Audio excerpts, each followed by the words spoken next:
Good afternoon or good morning, depending on where you are in the world, and welcome to the fourth strategic webinar this year in the EUROCONTROL Stakeholder Forum series. My name is Philip Hughes and I'm Head of Stakeholder Support at EUROCONTROL. And today I have the pleasure of moderating this webinar where we will face or discuss an increasingly topical issue, which is what is the real risk posed to aviation by uncontrolled space object re-entries. So more rockets and space objects were launched in 2022 than any previous year, resulting in a growing number of satellites and space debris now in low Earth orbit. So the issue is leading to increasing concern for while many of the rockets launched during this the satellites have been brought back to Earth in a controlled manner, many others are abandoned in orbit.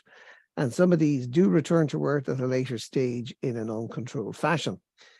So every uncontrolled re-entry of a space object represents a risk to aviation safety. And even if this has been to date marginal, it does require careful consideration.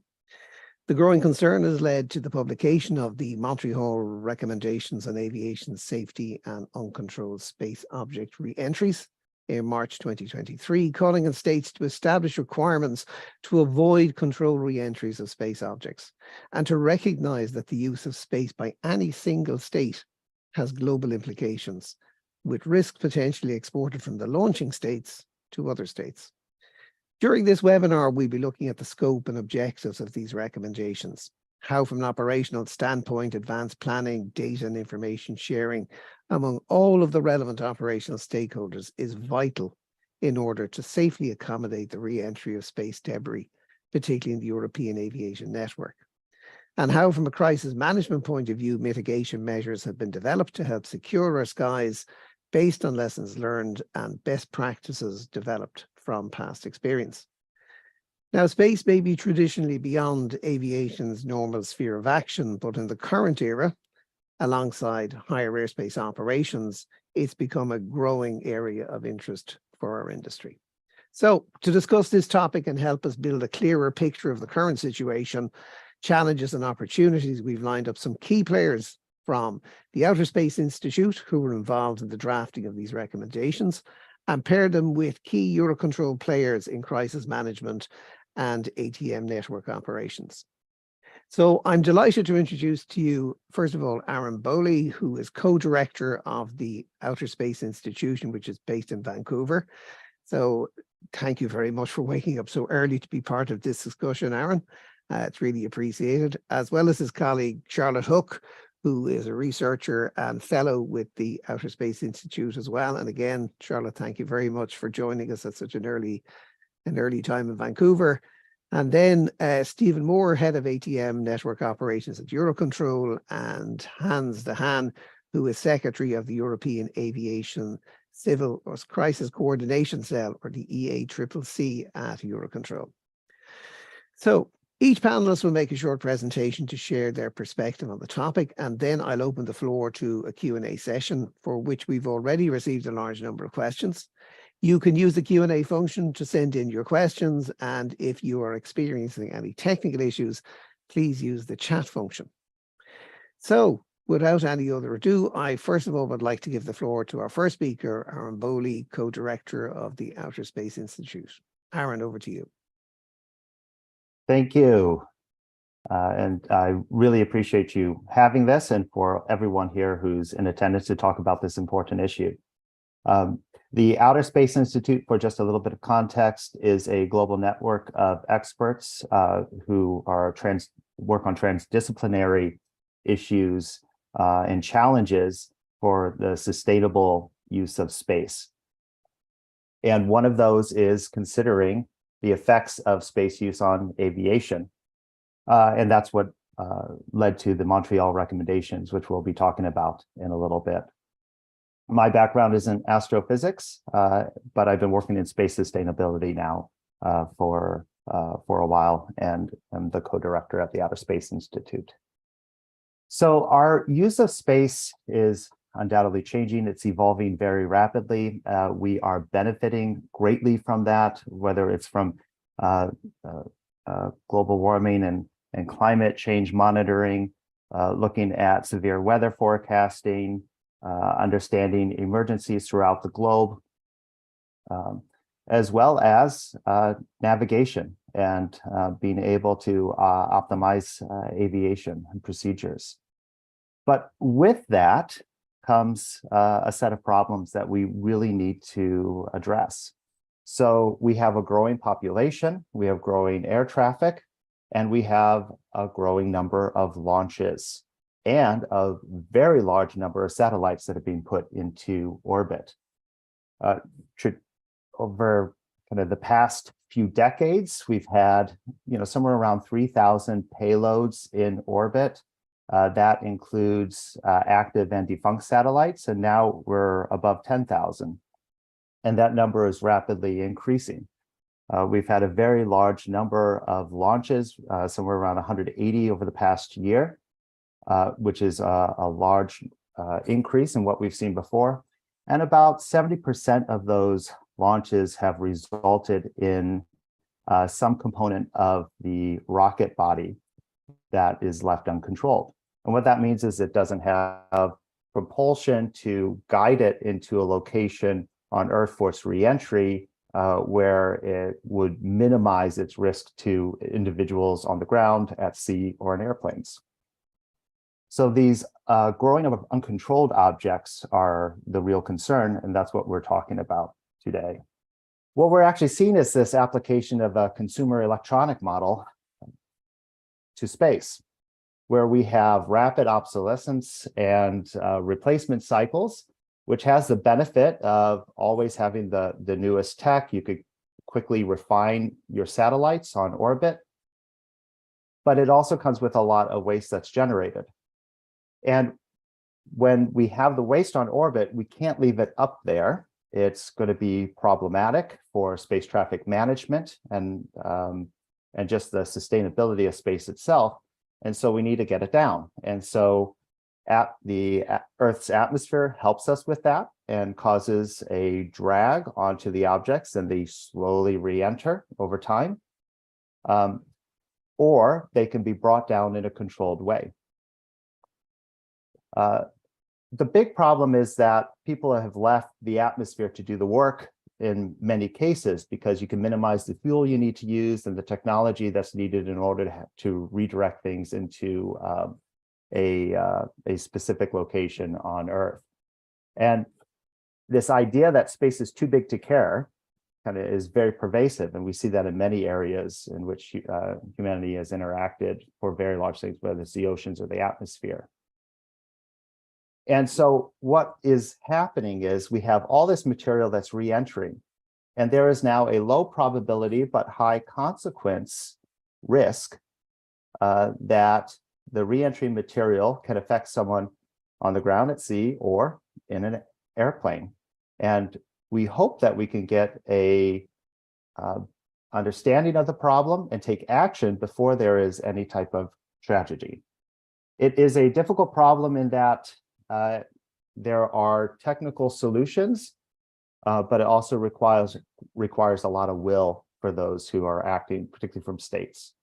And that has led to the recommendations that we placed in the Montreal Recommendations, which include things like consideration of a body for governance for this, to look at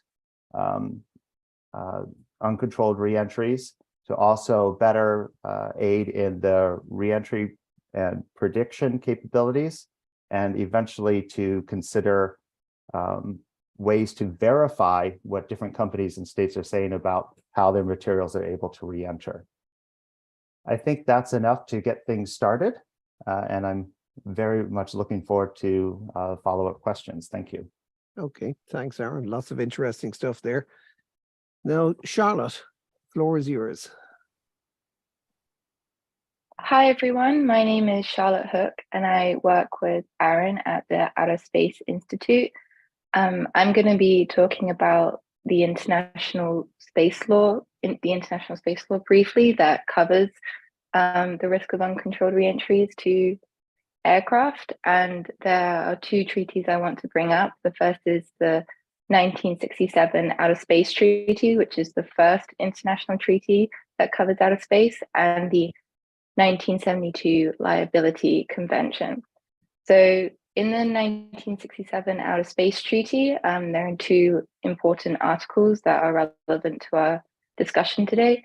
The first is Article 6, which says states that are party to the treaty bear international responsibility for their national activities in outer space, including those carried out by governmental agencies or non-governmental entities. What this means today is private companies operating in space. Ultimately, the state is responsible for their activities in space, including potential damage they might cause. And in Article 7 of the Outer Space Treaty, it says that states party to the treaty are internationally liable for damage to other states caused by their activities in outer space by such objects or its component parts on the Earth, in airspace, or in outer space.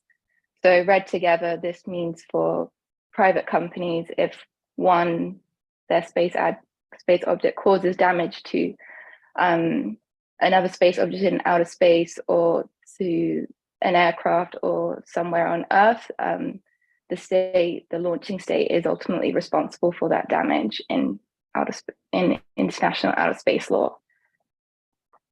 The 1972 Liability Convention goes further into discussing the parameters of this liability. And Article 2 says a launching state shall be absolutely liable to pay compensation for damage caused by its space object on the surface of the Earth or to aircraft in flight. This term, absolute liability, means that a state claiming damage from a re-entry, including to one of its citizens, does not need to prove that the other state was at fault. Instead, the affected state only needs to prove causality. And so for this, the affected state would have to identify the space object that caused the damage and the launching state responsible for it. Currently, the Outer Space Treaty and the Liability Convention have 112 and 98 state parties, respectively. The United States, China, and Russia have ratified both these treaties. And so the number of ratifications, and particularly the ratification from spacefaring states, indicate broad support for the treaty's provisions, including its liability measures. So while both these treaties cover the risk of uncontrolled reentries to aircraft, there are important differences between them. The Outer Space Treaty, whilst mentioning damage, does not define the term, whereas the Liability Convention does. And this definition is very precise in the Liability Convention and does not explicitly mention economic injury or environmental damage. Another key difference between them is that states that are party to both of these treaties can submit claims under each one, but only the Liability Convention details an explicit procedure related to compensation for damage. That's all I like to say at the moment. I look forward to any follow-up questions. Okay, thanks, Charlotte. It's intriguing that the space law goes back so far, and that the state is actually responsible for private companies. But I think we'll touch on that a little bit later. Stephen, the network management perspective, what's your view in relation to this issue? Thank you, Philip, and good afternoon, ladies and gentlemen, and my colleagues on the panel. For those of you that don't know, I'm the head of the Operations Network Division here at EUROCONTROL in Brussels, which includes, amongst other areas, the Network Management Operations Centre, and part of the division also works in crisis management, coordination and business continuity, all relevant to the subject that we're discussing. What I would like to do, Philip, if I may, is just go over a recent re-entry event that we had of space debris, uncontrolled space debris, to give an operational flavour to the issues it causes, and hopefully that will engender a few questions and maybe some lively debate shortly. So back in the very end of October last year, the Chinese launched a rocket with parts for their ISS competitor, their own International Space Station. This rocket body is quite a big rocket body, the CZ-5B, and it is known to come down in larger pieces rather than break up into minuscule little bits.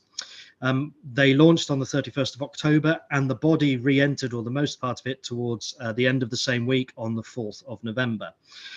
As soon as something like this happens, through the auspices of many companies, but not least the EU SST here at Eurocontrol and part of the European Aviation Crisis Coordination Cell, which Hans will speak about in a minute, we get the information on where around the globe the trajectories of re-entry are.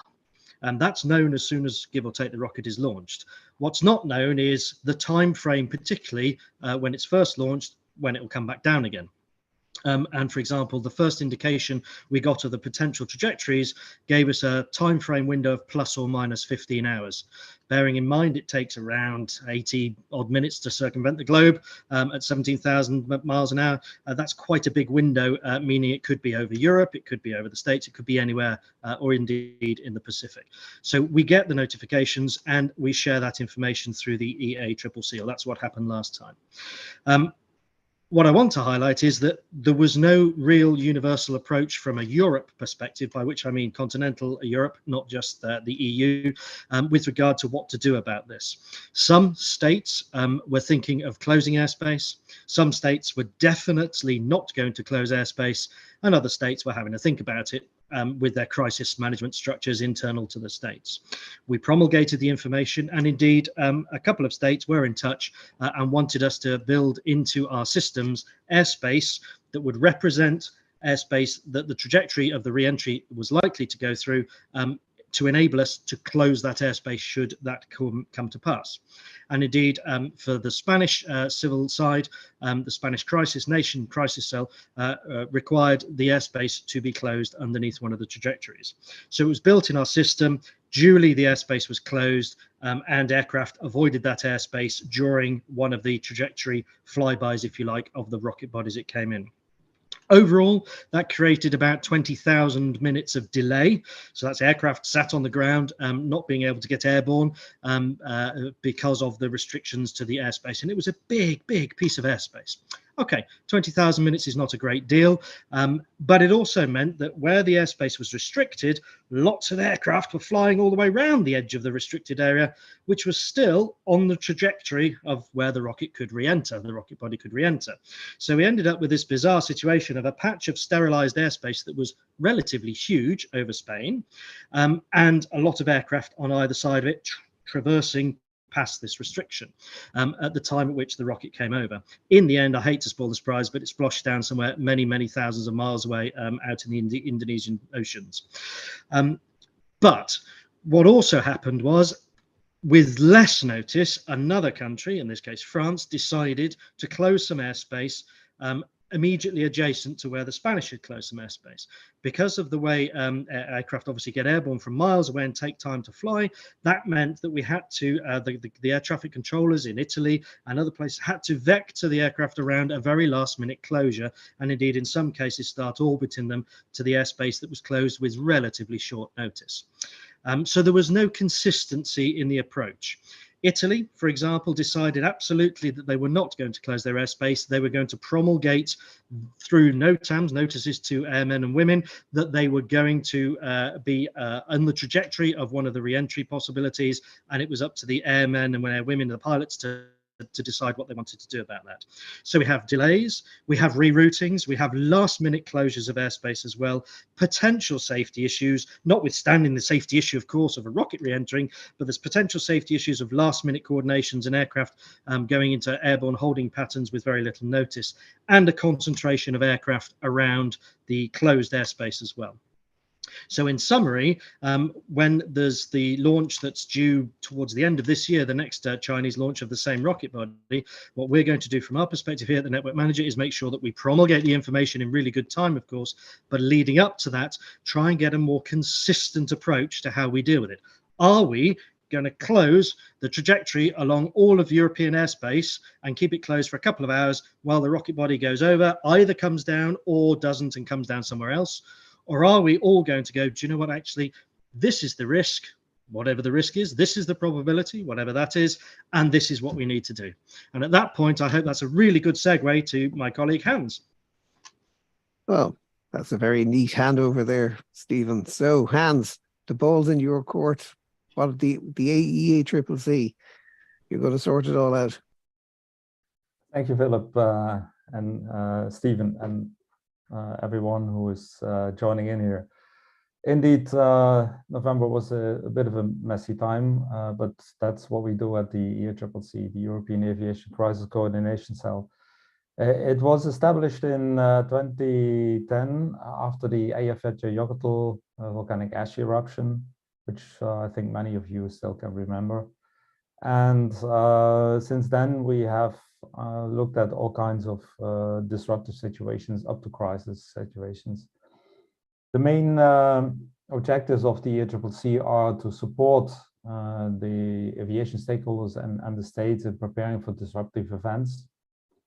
And we typically do that by providing information on the expected or ongoing events, and when and where necessary, we coordinate, but that's normally on request. So in this particular case, what we try to do is to collect the information from our partners like EUSSD and the European Space Agency, and try to determine what the affected areas in the European airspace are and what the actual collision risk is. That's still, there are quite a number of unknowns related to that, and so there's quite a bit of ongoing work there. What we have learned so far is that it does not make a lot of sense to try to figure out where the re-entry actually will take place. So that's not something we are doing now. What we have learned as well is that the trajectories are determined by orbital mechanics, so they're fairly accurately predictable. And from that, we can also fairly accurately calculate the probabilities that the particular airspace is affected. It's a very simple calculation. If you have a piece of airspace under the trajectory, which is around 1,000 kilometers, and you still have one orbit to go, then the chances of the rocket coming down in your airspace is roughly, it's not exactly correct, but it's roughly 2.5%, which is the 1,000 divided by the 40,000. So that's the way we try to go to make a kind of a probabilistic approach. What is very important, of course, is the timeliness and the accuracy of the information updates we receive from EUSSD and ESA. There we still also have a bit of,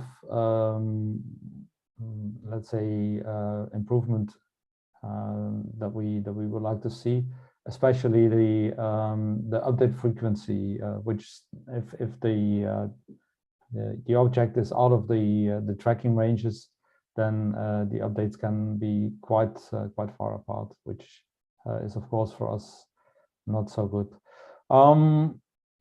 Looking at the risk itself, it's not very well understood. There are a lot of studies that have been done by the Aerospace Corporation in the US and also let's say some academia.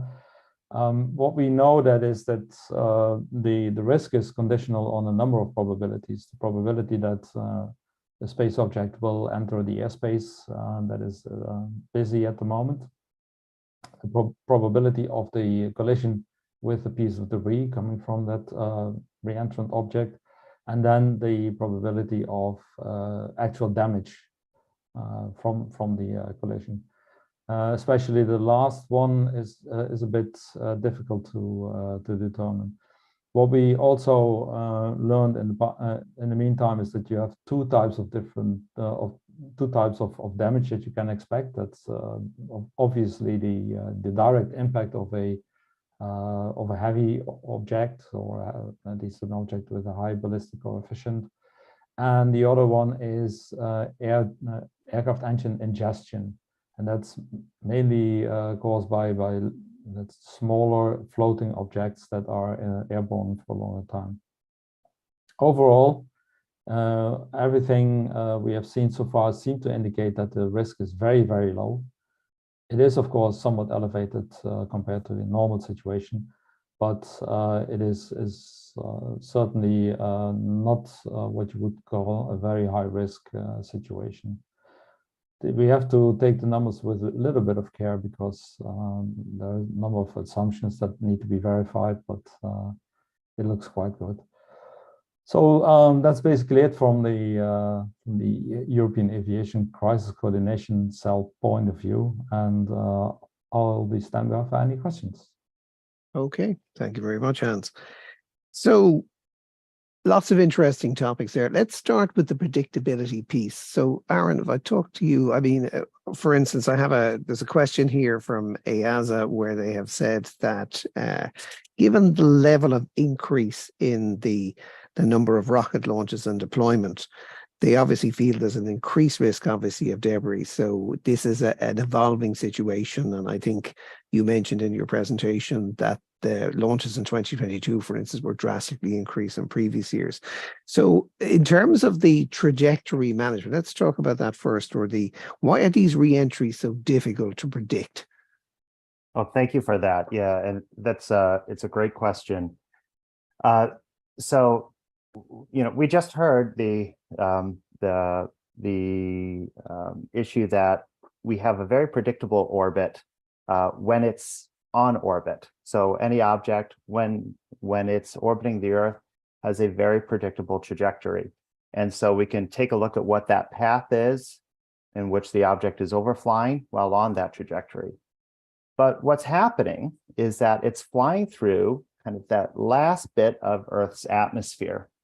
And that is causing interactions with the object, which are slowly bringing it down. Now, it's being brought down from orbit on that trajectory, but it's slowly decreasing in altitude. And with the way the atmosphere is structured, that's happening faster and faster as it gets to lower and lower altitudes. Mm-hmm. One thing to keep in mind with these objects is that they're not maintaining a steady attitude, is that as they're re-entering, all of the interactions with the gas are causing it to tumble, and it's out of control, and it's spinning or tumbling in a way that makes it very difficult to understand the attitude at any one moment in time. The density of the atmosphere is changing along its orbit, just in kind of a steady state for the atmospheric models. But since we're talking with aviators, not everything is a international standard atmosphere, and particularly high altitude atmosphere. So you see a lot of variation depending on things like the solar cycle, just what's happening with the solar weather on a particular day. So you see variations in that upper atmosphere. So we actually don't know the density as well as we would like. You have the object that's spinning. And so all of that is changing how the object is coming down. And so if we want to know where in that final orbit, or even what the final orbit will be, where it's going to come down, that is actually a very difficult question. And we might not know that until its final orbit. So we might only have about an hour or so from the last kind of good measurement we have of what the object's current trajectory is. And then the uncertainty on that one measurement tends to be somewhere around 10% in time. Now, if you have about an hour and 10% of time, you have plus or minus 6 minutes, more or less, for where you think the object is going to re-enter. And if you have plus or minus 6 minutes for something that's traveling at 7.6, 7.7 kilometers per second, now you have plus or minus 3,000 kilometers of where the thing could actually re-enter. And that's just for your very simple uncertainty estimates. It can actually be quite larger when you take into account a number of other factors. You have things like skipping of the object. So there are a number of things that come in that just completely interfere with our ability to have a very accurate prediction of where an object will re-enter. particularly with the tools that we have available today. Okay. Sounds, yeah, I can see that it's a complicated thing, and obviously because it's traveling so fast, the area which you have to cover or to be sanitized has to be increased. There was one question here actually from Charlie Elliott. What size of debris would actually penetrate a pressure hull, assuming that there was, I'm presuming that, to go back to Hans' point, you have either large objects would come through or you have fine debris which can be ingested in the aircraft. But from a, shall we say, a large incident point of view, how big a piece of debris, so to speak, would it take to penetrate a hull?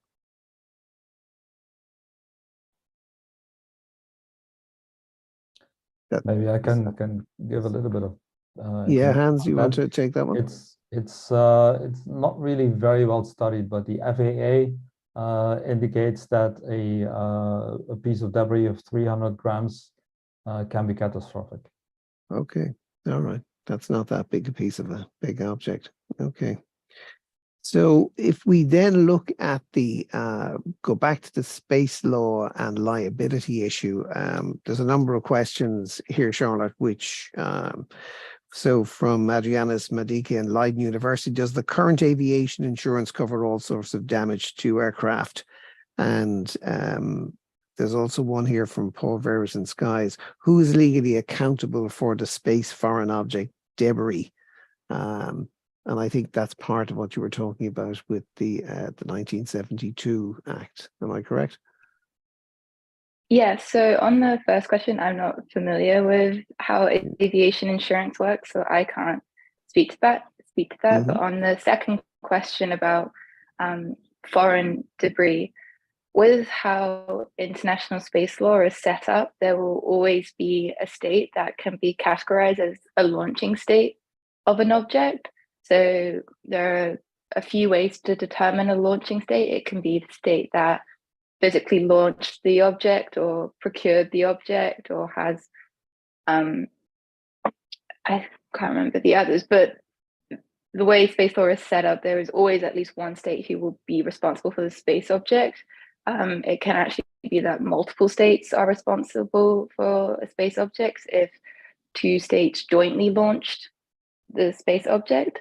So when it comes to debris and liability, what is important in claims of liability is identifying a launching state. So you have to, from the debris, identify the space object, and then using the UN Office of Outer Space Affairs, I think, has a register that should have all space objects on it. You can use that then to determine the launching state, and then if that space object caused damage, bring a claim against that launching state that they are responsible for the damage that space object caused. That's very interesting.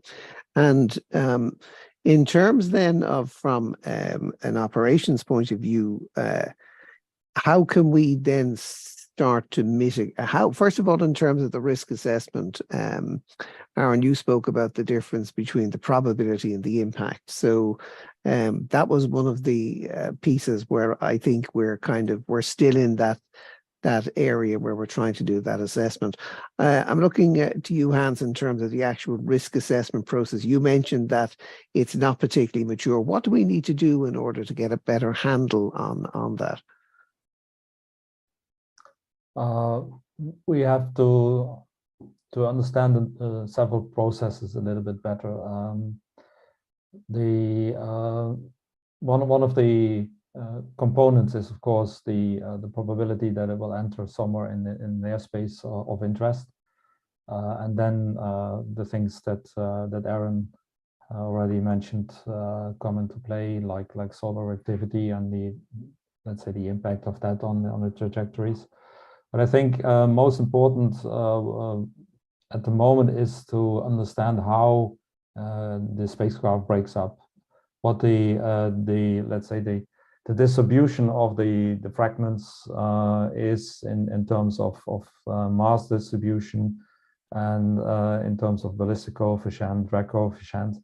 From that, you can more or less calculate the footprint.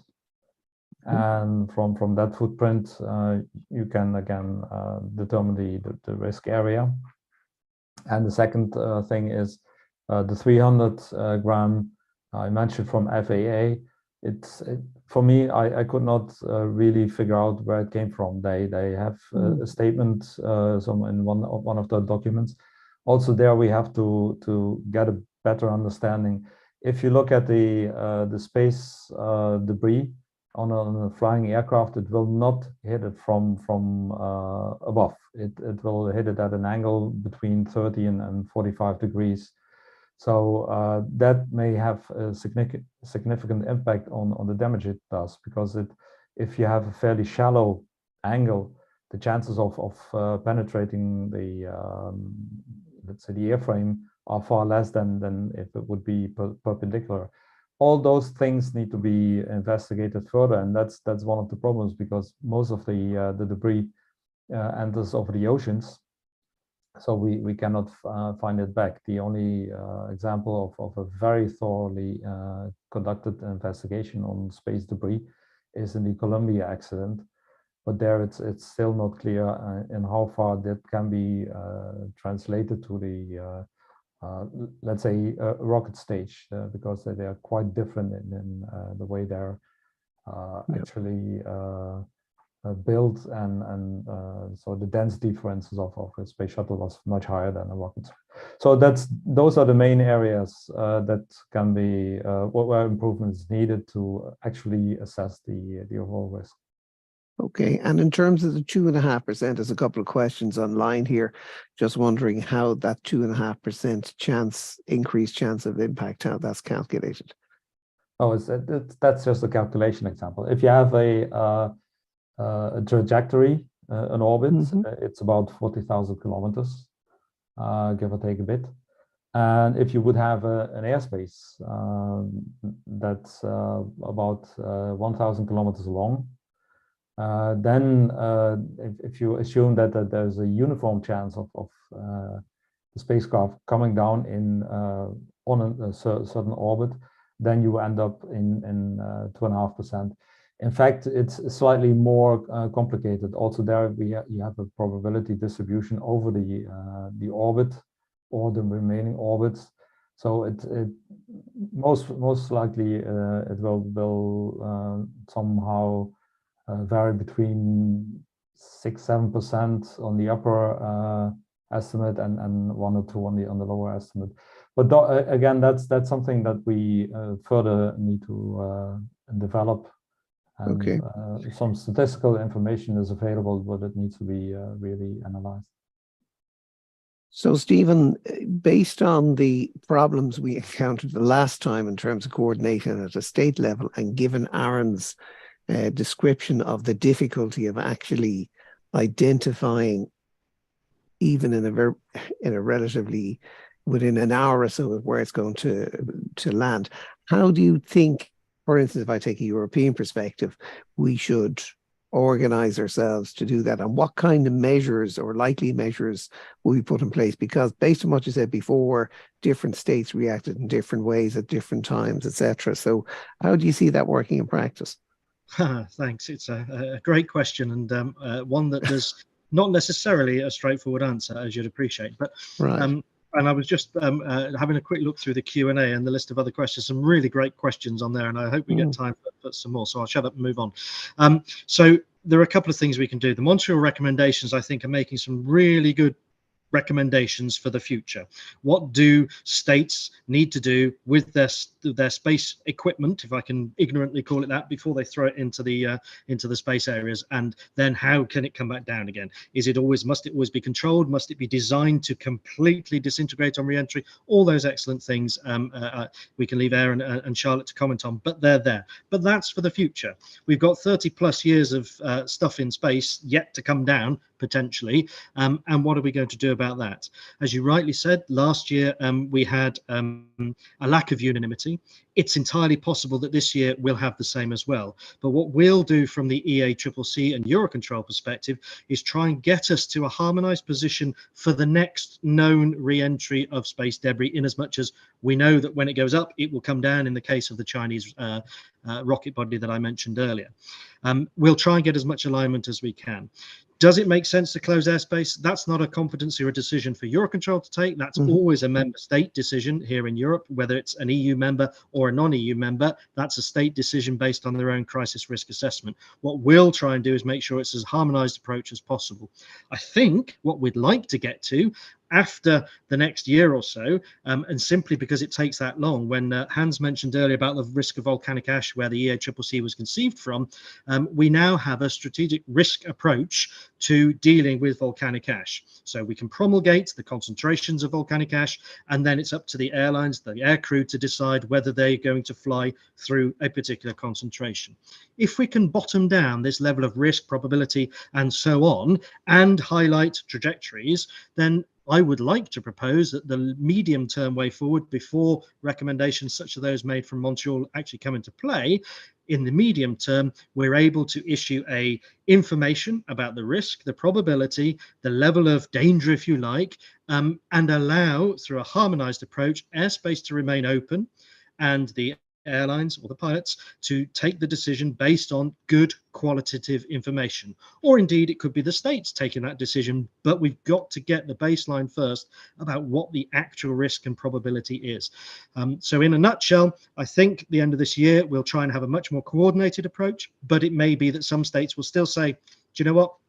Here's the risk. It's up to the airlines and the users to decide, and other states may well just go, do you know what, we want to close. We'll try and make it as painless as possible in terms of the delays and the reroutings necessary, but I think thereafter there's something to be said for more of a risk approach to it, and then hopefully the Montreal recommendations would be adopted by some body along the way, which would mean that we could have a globally harmonized response approach as well. So, Aaron, based on that, then we're talking about a common risk assessment methodology, which we have, and presumably, and if I read the recommendations, it's also the promotion of advanced re-entry prediction capabilities as being an ability to do that. Now, I know the European Space Agency, for instance, is developing tools along those lines, and there's some comments on the chat about that. What's your view in relation to the risk assessment piece and the kind of tools which we need to develop, and what kind of synergies could we get internationally? Right. Well, there's a lot there. All it's all great. And there's one thing that I do want to quickly mention that's related to this, and I see it coming up in the chat a lot, and we've been kind of dancing around it a bit. So, what is the probability that an aircraft might be hit per year as a result of kind of projected uses of space, right? And so you'll find different estimates about this. The Aerospace Corporation has tried to estimate it. The International Association of Advanced Space Safety has also tried to have estimates for this. And one of the key unknowns is what the future of space use will look like in terms of the number of mega constellation satellites that are in orbit and re-entering on a daily basis. We have numbers that are ranging from 10,000 to over 100,000. So that is going to make a big difference. But some of the forward-looking estimates are saying that it's around a few times 10⁻³ per year in terms of the probability that there is an incident that's resulting from space debris. Which, if you take then kind of the number of people who are on a spacecraft, on an aircraft,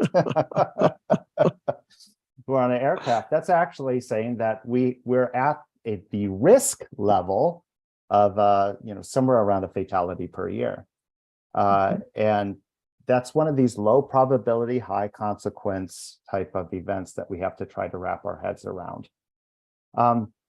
So that's one of the things that I want people to keep in mind as we're looking at this. The issues that we have, as already articulated, is that we don't necessarily know how everything's going to break up. And we also have companies that are taking their large satellites. So we've been talking a lot about rocket bodies, but we also have to worry about these large satellites that are re-entering and breaking up. And there's this idea of design for demise. So try to make it so the satellite completely breaks up. And so you just, if there are no particles that are dangerous coming in, you avoid the issue entirely.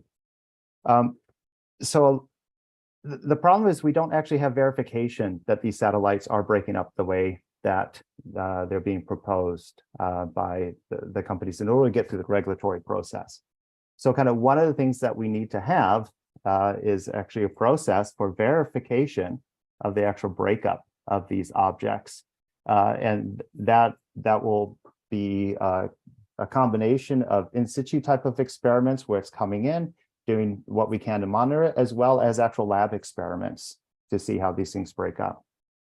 For the verification, or for enabling the prediction as things are coming in, that's going to be this combination between having more advanced capabilities on the ground for monitoring objects, so you're able to measure it more often as they're overflying different territories, but also then the ability from the satellites to enable higher fidelity measurements as they overfly the different areas. So you need this combination, and that means that there may be a requirement among states to have certain types of kind of minimum equipment on a satellite for better verification processes.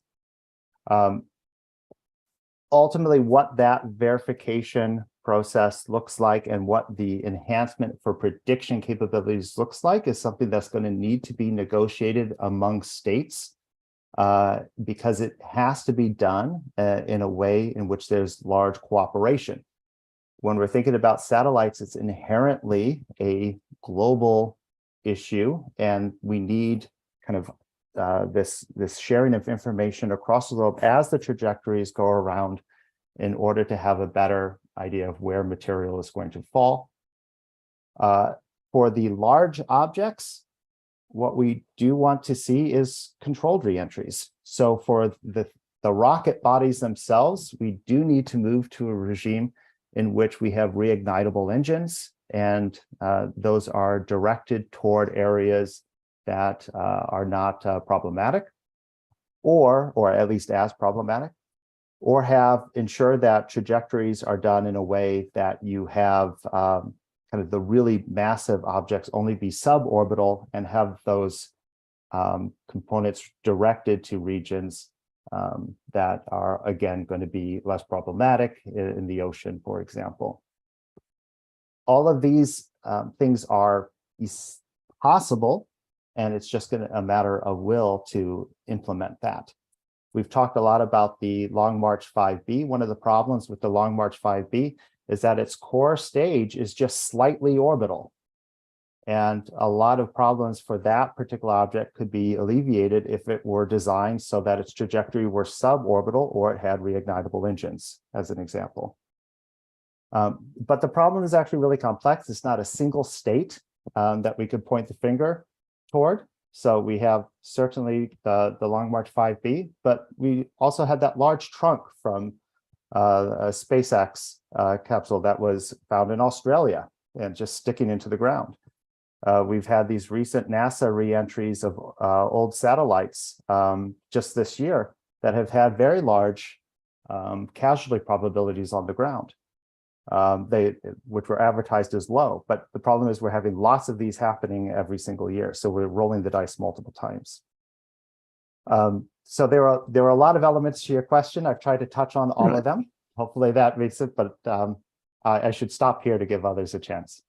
Okay, so that if I take it sequentially, with first of all, design for demise assumes that there's a certain standards to which people could operate, but obviously we need research in order to do that. And then in terms of the way in which the whole process is designed, assumes a level of coordination at a state level, which doesn't exist at the moment. So, Charlotte, is there anything within the 67 or the 1972 agreements that is a hook for how the states could move together, or is this something perhaps we might have to move to ICAO, or is there any provisions within the legislation to deal with that? Currently in the legislation, I wouldn't say there is, and that's why in the Montreal Recommendations, we recommend that states form a new international body or put additional mandates on an existing one to look at this issue and to help to be a forum where states can discuss and coordinate on this issue of uncontrolled re-entries.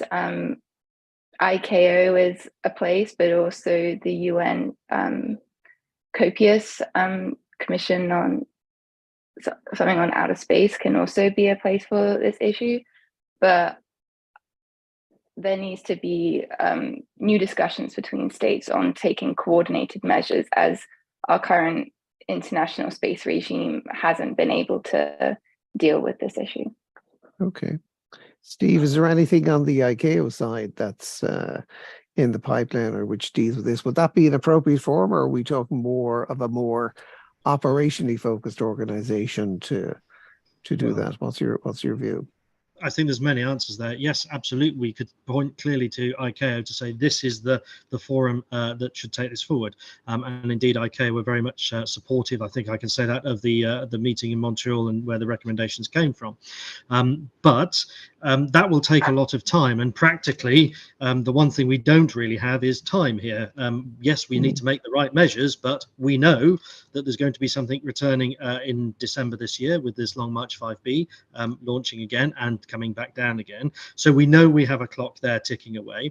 So we have to do something from our perspective here in Europe. I firmly believe through EUROCONTROL and the ACCC to try and harmonise the approach.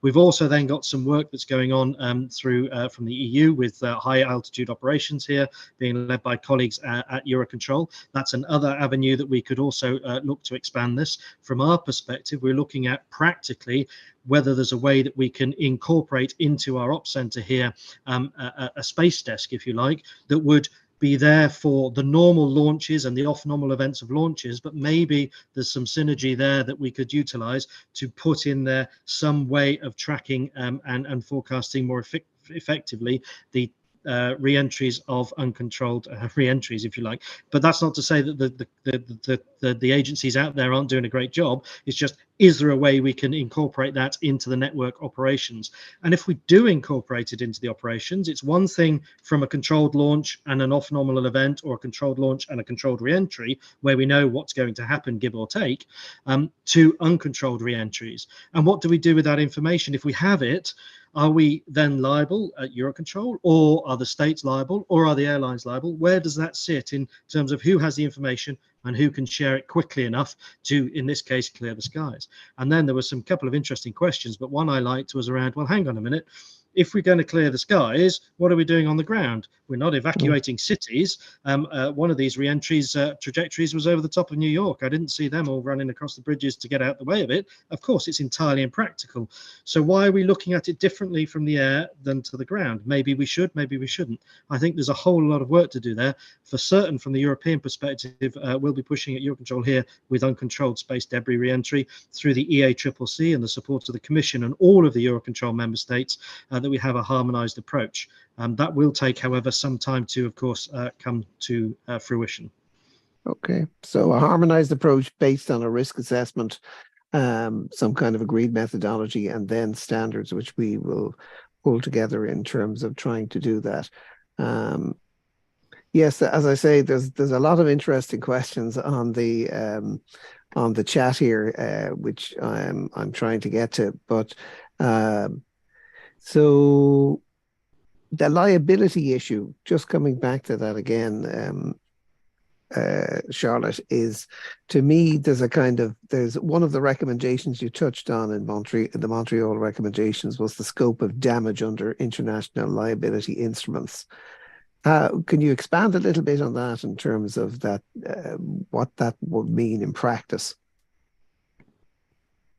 So currently in the liability convention, they define damage very precisely, and it doesn't include economic injury or environmental damage. So what Stephen has been saying about rerouting airplanes, grounding airplanes as a result of an incoming uncontrolled reentry, currently that injury isn't covered under the liability convention. So a state wouldn't be able to bring a claim asking for compensation for that economic injury. So what we've recommended in the Montreal Recommendations is a clarification of these parameters of liability and whether they should be expanded to reflect the potential risk and damage and economic injury uncontrolled reentries now pose, that it shouldn't just be physical damage, but it should be indirect damage as well. At the moment, these space companies are exporting the risk to air carriers for any economic injury they may pose.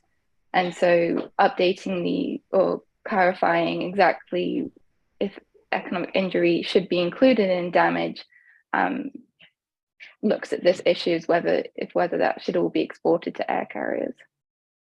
Okay. So we're coming close to the end of the seminar, and that went very quickly. So I would ask each of you to take 1 minute to summarize the key changes which you would like to see in the near term to, shall we say, address some of the many issues which we have here. So Aaron, maybe we'll start with you. Thank you. And so I will just go ahead and summarize by placing in the chat the Montreal Recommendations, which all of you can then take a look at in detail if you haven't already seen. And again, what we are recommending is that in order to take on this issue is that we should have established an international body or build on an existing one to provide a focus on safety implications of uncontrolled reentries. That states should have requirements to avoid uncontrolled reentries wherever practicable. And that states should promote the development of these advanced reentry prediction capabilities for unavoidable uncontrolled reentries. There will always be these cases that we won't be able to neatly fit within technological solutions or just behavioral solutions. That we need to have standards for issuing and responding to precautionary safety warnings, such as the closure of airspace. There has to be standards associated with that. And there needs to be independent verification of predictions of breakup and demise of reentering bodies so that we know what the claims are versus what reality is. And then we need to look at damage and understanding the scope of economic injury. So thank you everyone for your time, and I will end there. Aaron. Charlotte, over to you. What would your wish list be in terms of the key things you'd like to see? Yes, Aaron's covered many of the points, I would say. Definitely looking at what damage covers in international space law and seeing if that should be expanded to reflect current risks from uncontrolled reentries.